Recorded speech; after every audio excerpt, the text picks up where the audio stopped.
સર્વચૈતન્ય રૂપામ તામાદ્યામ વિદ્યામ ચ ધીમહિ બુદ્ધિમ યાનઃ પ્રચોદયાત્. માને પ્રણામ કરતા જેમ ભાગવતની અંદર સત્યમ પરમ ધીમહિ છે, એમ અહીંયા પણ જુઓ ગાયત્રી છે પેલી બુદ્ધિમ યાનઃ પ્રચોદયાત્. આ દેવી ભાગવતનો આરંભ ગાયત્રીથી થયો છે. જેમાં ધીમહિ અને પ્રચોદયાત્ લાગે એ ગાયત્રી. ધીમહિ લાગ્યો અહીંયા જો સર્વ ચૈતન્ય રૂપામ તામાદ્યામ વિદ્યામ ચ ધીમહિ એ ગાયત્રી છે.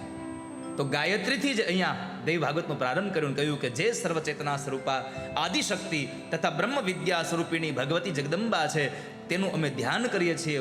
તેઓ અમારી બુદ્ધિ માં અમે કથા સાંભળી શકીએ, અને હું પ્રાર્થના કરું છું કે તમને કથા સંભળાવી શકું. કારણ કે સંસારનો સૌથી મોટો દાનવીર કોઈ હોય તો એ દાનવીર છે ભગવાનની કથા સંભળાવનારો, પરમાત્માને સત્સંગ કરાવનારો જે દાતા છે એના જેવો કોઈ બીજો દાતા નથી આ સંસારમાં. ભગવાનને એ દાનવીર બહુ ગમે છે.